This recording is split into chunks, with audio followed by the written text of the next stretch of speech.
Welcome to BJTV news. ముందుగా బులెటిన్లోని headlines చూద్దాం. సింగర్ మంగ్లీ పుట్టినరోజు వేడుకలపై పోలీసులు ఆకస్మిక దాడులు. చేవెళ్లలోని త్రిపుర రిసార్ట్ లో గంజాయి, భారీగా విదేశీ మద్యం పట్టివేత. సినీ రాజకీయ ప్రముఖుల పిల్లలు కూడా ఉన్నట్లు వార్తలు. టాలీవుడ్ లో మాదక ద్రవ్యాల వినియోగంపై మళ్లీ తీవ్ర ఆందోళన. కాళేశ్వరం ప్రాజెక్టు అవకతవకలపై జ్యుడిషియల్ కమిషన్ విచారణ. జస్టిస్ పీసీ ఘోష్ కమిషన్ ముందు హాజరైన కేసీఆర్. హైదరాబాద్ లోని బీఆర్కేఆర్ భవన్ లో విచారణ. 1,00,000 కోట్ల ప్రాజెక్టులో నాణ్యత, డిజైన్లపై ప్రధానంగా ప్రశ్నలు. జగన్ పొదిలి పర్యటనలో ఉద్రిక్తత. జగన్ గో బ్యాక్ అంటూ టీడీపీ కార్యకర్తల నిరసన. జగన్ కాన్వాయ్ పైకి చెప్పులు విసిరిన మహిళలు. పరస్పరం టీడీపీ వైసీపీ కార్యకర్తల రాళ్ల దాడి. జగన్ పొదిలి పర్యటనలో ఉద్రిక్తత. జగన్ పొదిలి పర్యటనలో ఉద్రిక్తత. జగన్ గో బ్యాక్ అంటూ టీడీపీ కార్యకర్తల నిరసన. జగన్ కాన్వాయ్ పైకి చెప్పులు విసిరిన మహిళలు. పరస్పరం టీడీపీ వైసీపీ కార్యకర్తల రాళ్ల దాడి. తన అనుచరులను పోలీసులు తీసుకెళ్లి వేధిస్తున్నారన్న చెవిరెడ్డి భాస్కర్ రెడ్డి. మద్యం కేసులో తన పేరు చెప్పించాలని చూస్తున్నారని మండిపడ్డ చెవిరెడ్డి. అరెస్టుకు తాను సిద్ధమైతే భవిష్యత్తులో వారు తగిన మూల్యం చెల్లించుకోవాల్సి వస్తుందని హెచ్చరిక. ఇక డీటెయిల్ చూస్తే ప్రకాశం జిల్లాలోని పొదిలి పర్యటనలో వైసీపీ అధినేత మాజీ ముఖ్యమంత్రి వైఎస్ జగన్మోహన్ రెడ్డికి తెలుగు మహిళల నిరసన సెగ తగిలింది. జగన్ గో బ్యాక్ అంటూ ప్లకార్డులు, నల్ల బ్యాడ్జీలతో టీడీపీ కార్యకర్తలు నిరసన చేశారు. పొదిలిలోని బెస్తపాలెం దగ్గర జగన్ కాన్వాయ్ మీద నల్ల బెలూన్లు, చెప్పులను గుర్తు తెలియని మహిళలు విసిరారు. వైఎస్ జగన్ కాన్వాయ్ పైకి చెప్పులు, నల్ల బెలూన్లు విసరడంతో టీడీపీ వైసీపీ మధ్య పరస్పరం దాడులు జరిగాయి. ఈ దాడిలో రాళ్లు, చెప్పులతో ఒకరిపై మరొకరు ఘర్షణకు పాల్పడ్డారు. ఈ గొడవలో పోలీస్ కానిస్టేబుల్ కు గాయాలయ్యాయి. ఇక రాళ్ల దాడిలో గాయపడ్డ కానిస్టేబుల్ ను ఆసుపత్రికి తరలించి చికిత్స అందిస్తున్నారు. మరోవైపు ఈ ఘటనపై పోలీసులు కేసు నమోదు చేసుకున్నారు. గొడవకు కారణమైన వారిని గుర్తించే పనిలో ఉన్నారు.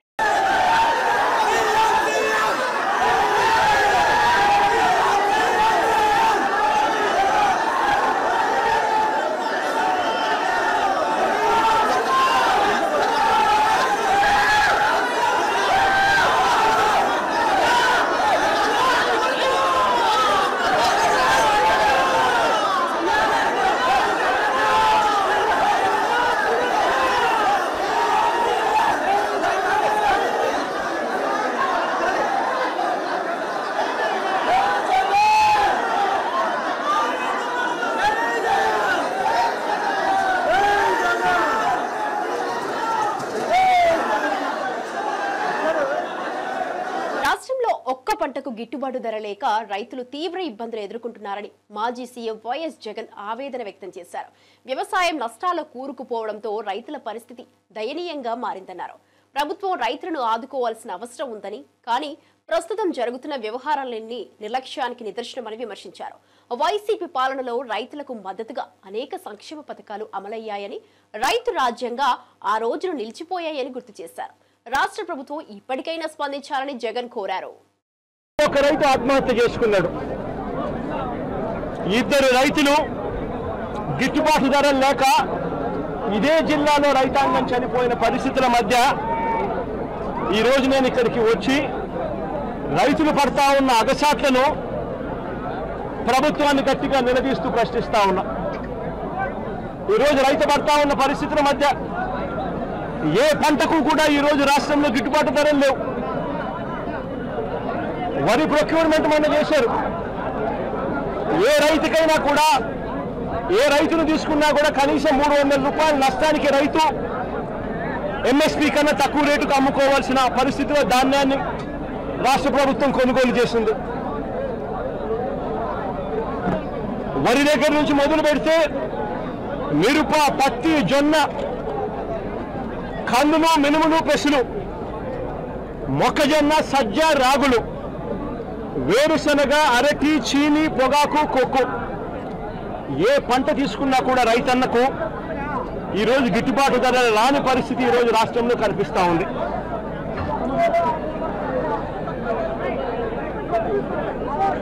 కేవలం ఒక సంవత్సరం కిందట వైఎస్ఆర్సీపీ ప్రభుత్వం ఉన్నప్పుడు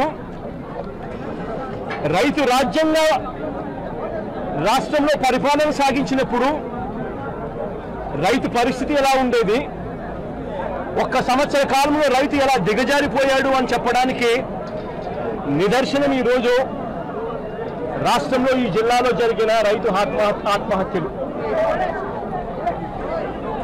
గత ఏడాది రైతు భరోసా కింద రైతన్న పెట్టుబడి సమయంలో రైతన్నకు పంట వేసే సమయంలోనే మే మాసం చివరికల్లా ఖరీఫ్ మొదలయ్యే నాటికల్లా రైతన్నకు రైతు భరోసా కింద పెట్టుబడి సహాయం కింద సహాయం అందేది. వైఎస్ఆర్సీపీ ప్రభుత్వ హయాంలో, మా ప్రభుత్వ హయాంలో గత ఏడాది రైతు భరోసా కింద అందుతా ఉన్న ఆ సొమ్ము చంద్రబాబు నాయుడు గారు వచ్చిన తర్వాత ఆగిపోయింది. ఈ పెద్ద మనిషి చంద్రబాబు నాయుడు గారు వచ్చిన తర్వాత గత ఏడాది రైతు భరోసా కింద మోడీ గారు ఇచ్చే 6,000 కాక మరో 20,000 రూపాయలు రైతు భరోసా కింద ఇస్తానని చెప్పాడు పెద్ద మనిషి చంద్రబాబు నాయుడు. గత సంవత్సరం రైతులకు ఇవ్వాల్సిన 20,000 రూపాయలు ఎగరగొట్టేశాడు. ఈ సంవత్సరం కూడా జూన్ 10వ తారీఖున ప్రముఖ జానపద గాయని మంగ్లీ పుట్టినరోజు వేడుకలు వివాదాస్పదంగా మారాయి. చేవెళ్లలోని త్రిపుర రిసార్ట్ లో అర్ధరాత్రి జరిగిన ఈ వేడుకలపై పోలీసులు ఆకస్మిక దాడి నిర్వహించారు. ఈ పార్టీలో మాదక ద్రవ్యాల వినియోగం జరిగిందన్న ఆరోపణలు, అధికారిక అనుమతులు లేకపోవడం, అక్రమంగా సౌండ్ సిస్టమ్స్ వాడటం వంటి పలు ఉల్లంఘనలపై పోలీసులు కేసు నమోదు చేశారు. ఈ ఘటనతో పలువురు సినీ ప్రముఖులు కూడా పోలీసుల నిఘాలోకి వచ్చినట్లు తెలుస్తోంది. Chevella inspector of police Bhupal Sridhar వెల్లడించిన వివరాల ప్రకారం ఓ రహస్య సమాచారం ఆధారంగా ఈ దాడి నిర్వహించారు. తనిఖీల సమయంలో దామోదర్ అనే వ్యక్తి పార్టీ జరుగుతున్న ప్రదేశంలో గంజాయి సేవిస్తూ పట్టుబడ్డాడు. దీంతో ఈ వేడుకల్లో మాదక ద్రవ్యాల వినియోగం ఏ స్థాయిలో జరిగిందనే కోణంలో పోలీసులు లోతుగా దర్యాప్తు చేస్తున్నారు.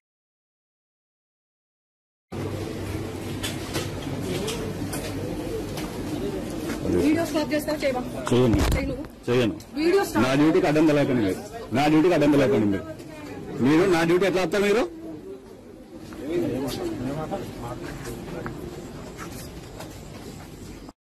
తెలంగాణ రాష్ట్ర రాజకీయాల్లో తీవ్ర చర్చనీయాంశంగా మారిన కాళేశ్వరం ఎత్తిపోతల పథకంలో జరిగినట్లుగా ఆరోపణలు వస్తున్న అవకతవకలపై ఏర్పాటు చేసిన జ్యుడిషియల్ కమిషన్ ముందు మాజీ సీఎం బీఆర్ఎస్ అధినేత కేసీఆర్ బుధవారం హాజరయ్యారు.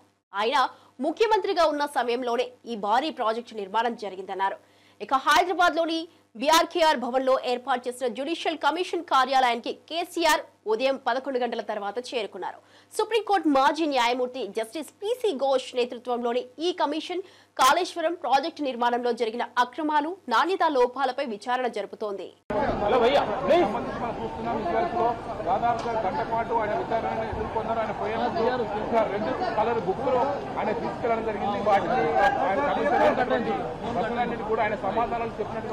ఆయన వెంట ఒకవైపు హరీష్ రావు, సంతోష్ కుమార్, అదేవిధంగా శాసన మండలిలో పార్టీ నేత ఒకవైపు మధుసూదనాచారి, మాజీ హోంమంత్రి మహమూద్ అలీ, బండ లక్ష్మారెడ్డి, పద్మారావు గౌడు, అదంతా కూడా ఆయన పాటు లోపలే ఉన్నారు. దీంతో ఈరోజు కమిషన్ విచారణ ముగిసింది. మళ్ళీ ఫర్దర్గా ఏం జరుగుతుంది కూడా కమిషన్ కేసీఆర్ విచారణతోనే.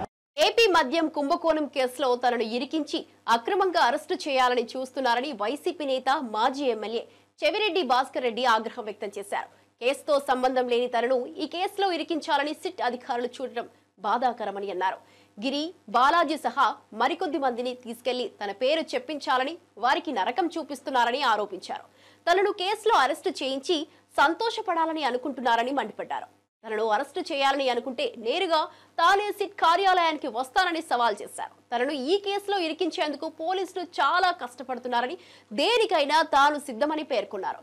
పథకం ప్రకారం మద్యం కేసులో బెదిరించి తమ పేర్లు బయటకు తీసుకురావాలని చూస్తున్నారని ఆరోపించారు.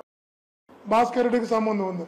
మీరు మేము చెప్పినటువంటి స్క్రిప్ట్ని వీడియో చేయాలి అని ఒక రహస్య ప్రదేశంలో పెట్టి, సిట్లో కూడా కాదు, గత 3 రోజులుగా ఆదివారం నుంచి ఈరోజు మంగళవారం ఒక రహస్య ప్రదేశంలో పెట్టి వాళ్ళకి నరకం చూపిస్తున్నారు. మీరు ఏం సాధించబోతారో అర్థం కావడం లేదు. మీరు ఏం సాధించాలనుకుంటున్నారో అర్థం కావడం లేదు. అరెస్టు చేయాలనుకుంటే అరెస్టు కావడానికి సిద్ధంగా ఉన్నామని చెప్పాం. మీరు శిక్షించాలనుకుంటే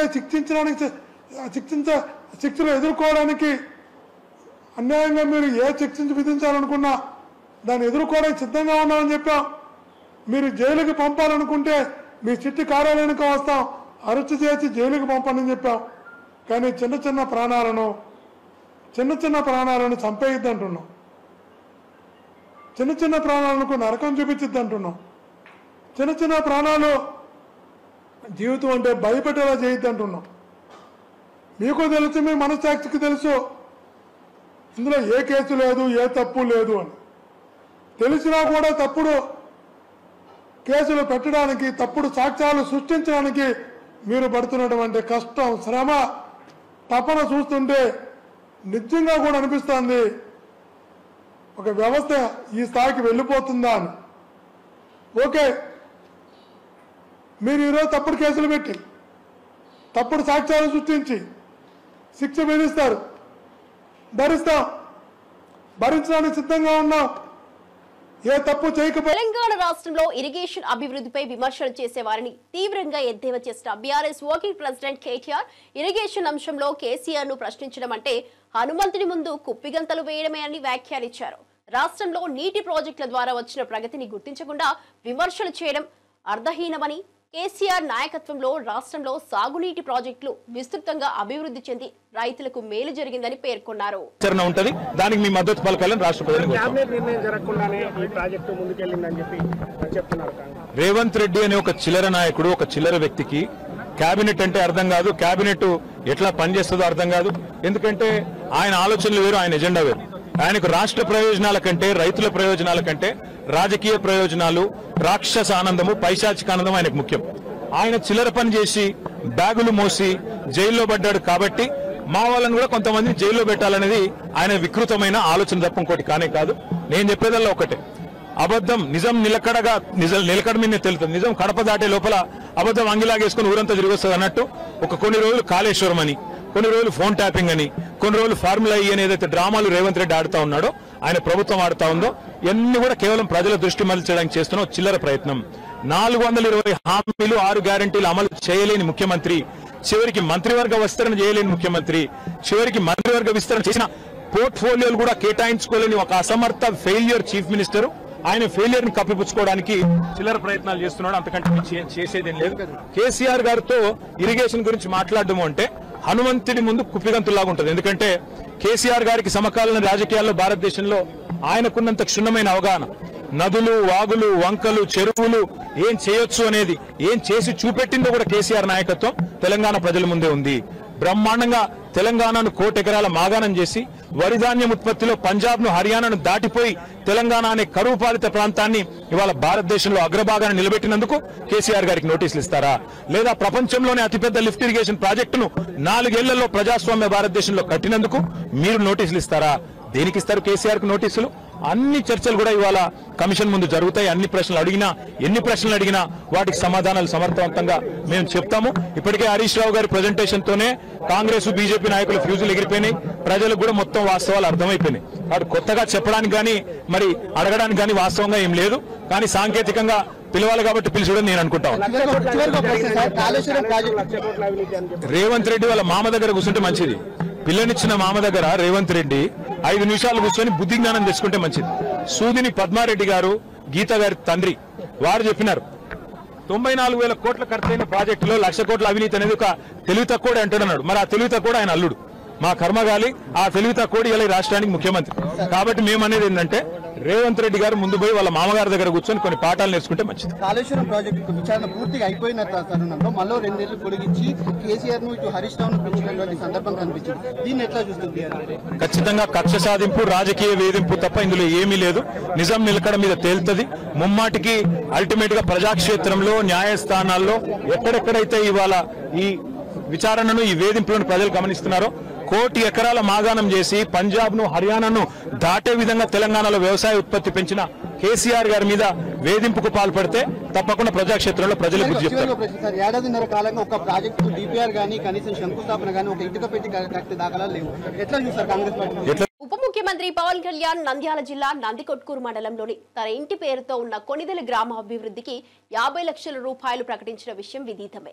ఈ మేరకు పవన్ కళ్యాణ్ నిధులను మంజూరు చేశారు. ఆ మొత్తానికి సంబంధించిన చెక్కును నంద్యాల కలెక్టరేట్ లో నిన్న జరిగిన కార్యక్రమంలో కలెక్టర్ రాజకుమారి, డిఆర్ఓ రాము నాయక్, పరిపాలనాధికారి రవికుమార్, సెక్షన్ సూపరింటెండెంట్ నరసింహరావులకు అందజేశారు. ఈ నిధులను కొణిదెల గ్రామ అభివృద్ధికి వినియోగించాలని ఆమె సూచించారు.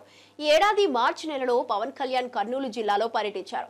ఆ సమయంలో కొణిదెల గ్రామ పరిస్థితి గురించి నందికొట్కూరు ఎమ్మెల్యే జయసూర్య ఆ గ్రామ సర్పంచ్ వివరించారు. దీంతో ఆయన ఆ గ్రామాన్ని దత్తత తీసుకున్నారు. తన సొంత ట్రస్టు నుంచి 50 లక్షల రూపాయల నిధులను ఈ గ్రామానికి కేటాయించారు.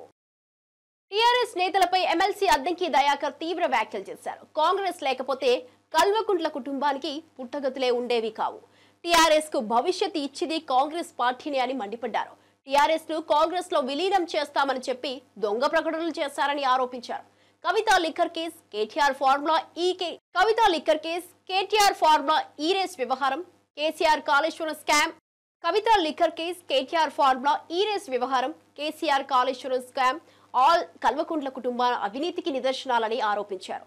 కాంగ్రెస్ పై విమర్శలు చేయకముందు వారికి మనమున్నామనే విషయాన్ని గుర్తించుకోవాలని హెచ్చరించారు. కాంగ్రెస్ పార్టీ మీద, కాంగ్రెస్ ప్రభుత్వం మీద అవాకులు చవాకులు పేరుతున్న మిస్టర్ కేటీఆర్, కాంగ్రెస్ పార్టీ లేకుంటే మీకు మీ కుటుంబానికి పుట్టగతులు లేవు.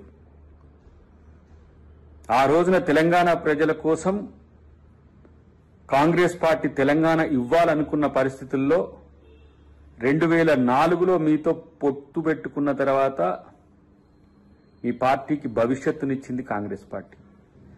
2014లో బిల్ పాస్ అయిన తర్వాత మీరు కాంగ్రెస్తో మర్జ్ అవుతామని చెప్పి దొంగ ప్రకటనలు చేసి మీరు స్వార్థపరంగా మీరు నిలబడ్డా మీకు గెలిచిన ప్రజలు ప్రభుత్వాన్ని ఏర్పాటు చేసింది ప్రజల డబ్బును దోచుకోమ్మనో ప్రజల ధనాన్ని దుర్వినియోగం చేయాలని కాదు.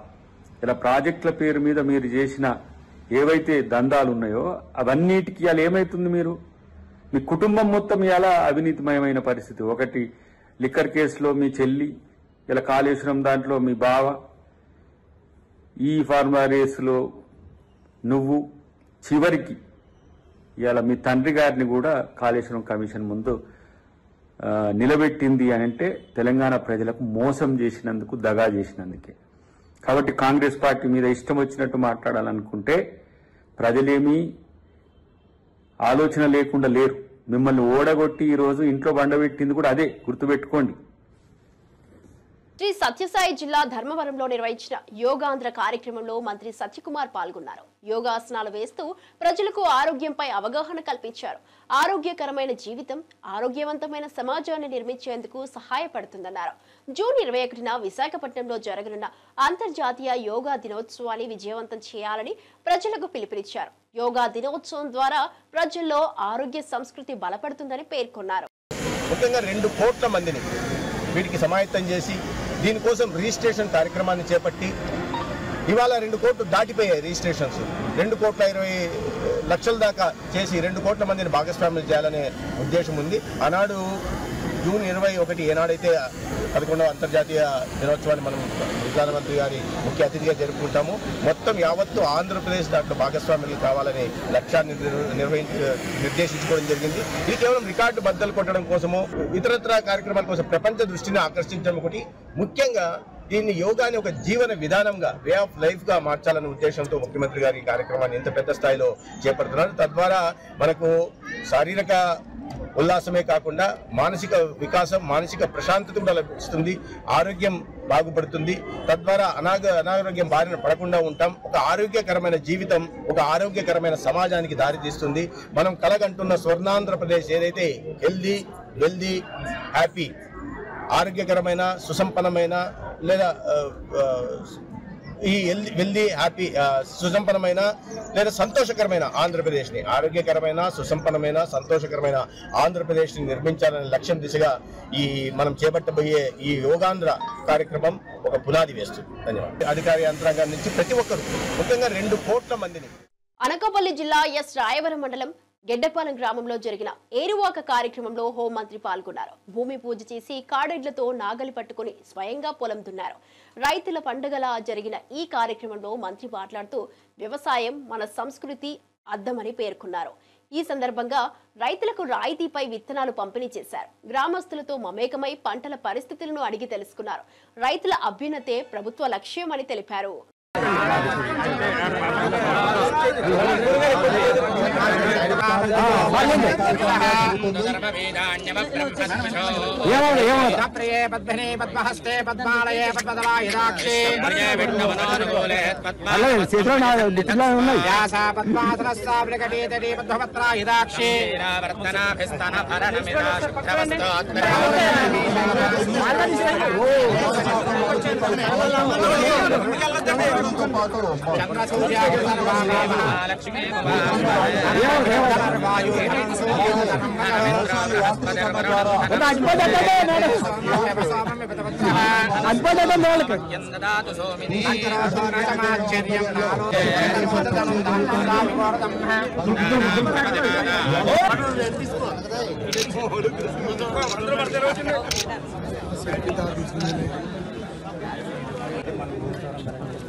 సింగనమల వైఎస్ఆర్సీపీ సమన్వయకర్త సాకే శైలజానాథ్ రేణుకా చౌదరి చేసిన వ్యాఖ్యలపై తీవ్రంగా స్పందించారు. జగన్ గారి గురించి ఘోరంగా మాట్లాడడం దారుణమని, అప్పుడే పుట్టినప్పుడే చంపేయాలన్న మాటలను వినడం కలత కలిగిస్తోందని తెలిపారు. ఇటువంటి వ్యాఖ్యలు గతంలోనూ ఇతరులకు సూచించే ఉంటారని అనుమానం వ్యక్తం చేశారు. ఛానల్ విశ్లేషకులు తప్పు మాట్లాడితే ఏకంగా ఛానల్కే బాధ్యత వేయడం తగదన్నారు. ఇప్పటి వరకు ఇతర ఛానళ్లలో అనేక మంది విచ్చలవిడిగా మాట్లాడినప్పటికీ వారిపై చర్యలు ఎందుకు తీసుకోలేదని ప్రశ్నించారు.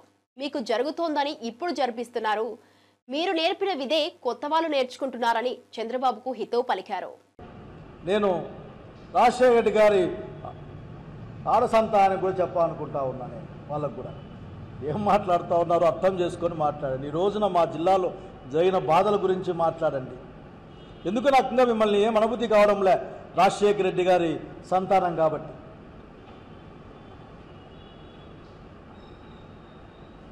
కనుక మీరు ఆలోచించుకోవాలి ఎన్ని మాటలు. అసలు భారతీయ గారు అసలు ఎప్పుడైనా ఎక్కడైనా మహాతల్లి ఎప్పుడైనా సరే రాజకీయాల్లో కనిపించిందా, మాట్లాడిందా? అంటే ఛానల్లో వచ్చిన కార్యక్రమం తప్పైతే దాన్ని ఛానల్ ఓనర్లకు అంటగడతారా మీరు? అంటే ఎన్ని ఛానల్లో ఎన్ని మాట్లాడే వాళ్ళ ఓనర్లు అంటగడతారా? ఏంటి ఈ రోజున ఒక 5 సంవత్సరాల కాలంలో లేక 2 సంవత్సరాల కాలంలో ఎందుకు ఈ ప్రభుత్వం వచ్చినాకనే దూరం కూడా వద్దు. ఏ ఛానల్లో ఏ డిబేట్లు జరిగాయి, ఏ డిబేట్లో ఏమొచ్చింది, అట్లాగే చిన్న పెద్ద డిబేట్లు ఏం మాట్లాడారో మాట్లాడండి. ఎంత విచ్చల విడిగా కామెంట్ చేసినా కానీ పట్టించుకోలేదు కదా. అంతెందుకు సినిమాల్లో బాధితాయుతమైన ప్రజాప్రతినిధులు ఉన్న మీ వాళ్ళు దిబిడి అని మాట్లాడితే ఏమన్నా మాట్లాడారా మీరు? సినిమాలోనూ అదే, సినిమా అయిపోయినాక ఫంక్షన్లోనూ అదే. చూడ్డానికి ఎఫెక్ట్గా జుబుక్సకరంగా లేదా మరి ఎందుకు యాక్షన్ తీసుకోరు మీరు? ఏదేమంటే చంద్రబాబు గారు మరొక్కసారి మిమ్మల్ని అడుగుతా ఉన్నానే, పదే అడుగుతూ ఉంటాం కూడా, మీరు ఏం నేర్పించాలనుకుంటా ఉన్నారు? ఎక్కడికి రాష్ట్రాన్ని తీసుకెళ్తారు మీరు? ఏ విలువలు నేర్పిస్తారు? ఇదేనా మీరు నేర్పించబోయే విలువలు మాకు? సామాజిక రంగంలో మీరు ఏం చేయాలనుకుంటున్నారు? మమ్మల్ని రాజకీయంగా ఏం నేర్పిద్దామనుకుంటున్నారు? వేసేయం లోపల అనే మాటేనా? లేకపోతే భవిష్యత్తు ఎలా ఉండాలో నేర్పించబోతా ఉన్నారా? అదేదో అంటుంది ఆఖరి మిమ్మల్ని చూస్తా అంటే, మీ కింద పనిచేసే అన్ని డిపార్ట్మెంట్ చూస్తా అంటే నాకు ఏమనిపిస్తుంది అంటే, ఈ మధ్య ఏదో కృష్ణ కొడుకు సినిమా చూశాను నేను, దాంట్లో డైలాగ్ ఉంది. అట్లా మీ జరుగుతూ ఉంది, అట్లా సరిపోయిన ఆ యాంగిల్లో ఉంటుంది, అట్లా ఉంది, మీరు జరిపిస్తూ ఉన్నారు, జరుగుతూ ఉంది. ఎంతో కాలం ఉండదు, కాలచక్రం చాలా ఫాస్ట్గా తిరుగుతుంది. మీరు నేర్పించే విద్య మేము నేర్చుకుంటాం. ఇలా మాలాంటి వాళ్ళు రెసిస్ట్ చేసినా నేర్చుకోకుండా కొత్త పిల్లలు చాలా ఈజీగా నేర్చుకుంటారు. మళ్ళీ మీరు నేర్పించిన విద్య మీకే ఉపయోగపడుతుంది. కొత్త విలువలు నేర్పిస్తూ ఉన్నారు. సత్య దూరమైన మాటలు, ప్రజలకు ఇచ్చిన మాట నిలబెట్టుకోలేకపోవడం, పైగా అభాండాలు వేయడం, బెదిరించడం, ఇంకా ఎక్కువ మాట్లాడితే డబ్బులు ఎట్లా వస్తాయి నా చెవులో చెప్పండి, నేను డబ్బులు ఇస్తా అని చెప్పి మీ యొక్క మాట కూడా చూసాం. అట్లా ఇంకొక ఆయన మాట్లాడుతూ బహుశా మీ యొక్క భవిష్యత్తులో మీ పార్టీని ప్రభుత్వం నడిపోయాయన, నా దగ్గర ఎర్ర బుక్ ఉంది, అదేనా మీరు నేర్పించింది, మీ వారసుని నేర్పించి అదేనా? బుక్ తీసుకో, ఆ బుక్లో రాసుకో, అది మంత్రగాళ్ళ బుక్, ఆ బుక్లో రాస్తే కాళ్ళు ఇరిగిపోతాయి, చేతులు ఇరిగిపోతాయి, హార్ట్ అటాక్ వస్తుందని నేర్పించారా మీరు? 10th క్లాస్ పరీక్షలు వస్తే గతాన్ని తవ్వుకోండి గతాన్ని, కానీ ఇప్పుడు 10th క్లాస్ పరీక్షల గురించి మాట్లాడాలి కదా. పొద్దున ఒక మాట సాయంత్రం ఒక మాట మాట్లాడే నిలవాటిని ఎట్లా మీ కిందికి పంపిస్తారు మీరు? ఏమైనా మాట్లాడితే మీకు కోపం వస్తుంది. మీకు కోపం వస్తే పాపం సామాన్యులు బలైపోతారు. పిఠాపురంలో వర్మ గారు చెప్పారు, ఇసుక అక్రమంగా తరలించకపోతా ఉన్నారు, దీనిపైన యాక్షన్ తీసుకోవాలి అని. తీసుకుంటారా? హిందూపురం, అనంతపురం, ఈ రాష్ట్రం మొత్తం మీద జరిగిన అనేక అకృత్యాలపైన మీరు ఏమైనా ఒక కంప్లైంట్ చేస్తారా? చేయండి. మీపైన చాలా ఆశలు పెట్టుకొని, ఇంకో అనుమానం ఎట్లాగూ ఉంది, ఎక్స్ట్రా వచ్చిన 25 లక్షల ఓట్లు ఎక్కడి నుంచి వచ్చాయని అనుమానం ఎప్పటికీ ఉంది. అది ఎప్పటికీ తీరద అనుమానం ఆఖరికి. దీన్ని లోక్సభ విపక్ష నాయకుడు కూడా రాహుల్ గాంధీ గారు దీన్ని లేవనెత్తారు. సమాధానం చెప్పుకునే వాళ్ళు లేరు ఇక్కడ. జగిత్యాల జిల్లా ధర్మపురి లక్ష్మీ నరసింహస్వామి వారిని దర్శించుకున్న మంత్రి అడ్లూరి లక్ష్మణ్ కాంగ్రెస్ పార్టీ తనను మంత్రిగా చేసిన ఘనతను కీర్తించారు. స్వామివారి పాదాల చెంత పూజలు నిర్వహించిన ఆయన ప్రజల ఆశీర్వాదంతో అధికారంలోకి వచ్చిన కాంగ్రెస్ ప్రభుత్వం ఏడాదిన్నరలో అనేక సంక్షేమ పథకాలు అమలు చేస్తోందన్నారు. రానున్న గోదావరి పుష్కరాలను ప్రజల సహకారంతో ఘనంగా నిర్వహించేందుకు కృషి చేస్తామని తెలిపారు. ప్రజల సమస్యలపై శ్రద్ధ వహిస్తూ వాగ్దానాలను నెరవేర్చేందుకు కట్టుబడి ఉన్నామన్నారు. కాంగ్రెస్ పార్టీ కార్యకర్తను ఈరోజు రాష్ట్ర కేబినెట్ లో మంత్రిగా ప్రమాణ స్వీకారం చేసి మొదలు స్వామివారి దర్శనం చేసుకోవాలని చెప్పి నేరుగా ప్రమాణ స్వీకారం ఆదివారం చేస్తే ఈ రోజు స్వామివారికి మంగళవారం అనేది చాలా శుభప్రదమైనటువంటి దినం కాబట్టి నేరుగా స్వామివారి దర్శనం చేసుకుని ఆ స్వామివారి రాష్ట్ర ప్రభుత్వానికి, రాష్ట్ర ముఖ్యమంత్రి వర్యుకు, అఖిల భారత కాంగ్రెస్ పార్టీ నాయకత్వానికి ఒక సామాన్య కార్యకర్తగా నన్ను ఇంత పెద్ద స్థాయికి తీసుకొచ్చి అవకాశం ఇచ్చినటువంటి మా ధర్మపురి ప్రజలకు ఏదైతే సేవ చేసుకునే భాగ్యాన్ని ఆ స్వామివారు ఇచ్చినారో, ఈ ప్రాంత ప్రజల యొక్క ఆకాంక్ష, ఈ ప్రాంత ప్రజల యొక్క అనేక సమస్య, టెంపుల్ కి సంబంధించిన, దేవాలయానికి సంబంధించిన విషయాలు కానీ, అనేక ప్రజలకు సంబంధించిన విషయాలు కానీ, రైతాంగానికి సంబంధించిన అనేక విషయాలు ప్రత్యేక దృష్టి పెట్టి ఏదైతే ప్రజలకు ఇచ్చిన మాట 100% అమలు చేసే విధంగా ఆ స్వామివారి ఆశీస్సులు ముందుకెళ్తాన్న విషయాన్ని మరొకసారి మనవి చేసుకుంటూ, మనస్ఫూర్తిగా మీ శాసనసభ్యుడిగా, మీ అన్నగా, మంత్రిగా మీ అందరి సహకారం నాకు ఉండాలని చెప్పి ఎక్కువ మాట్లాడకుండా మరొకసారి రాష్ట్ర మంత్రివర్యులు శ్రీధర్ బాబు గారికి సందర్భంగా వారికి నమస్కారం తెలియజేసుకుంటూ మరొకసారి మీడియా మిత్రుల ద్వారా నాకు సహకరించిన ప్రతి ఒక్కరు కూడా చేతులు జోడించి మనస్ఫూర్తిగా ధన్యవాదాలు.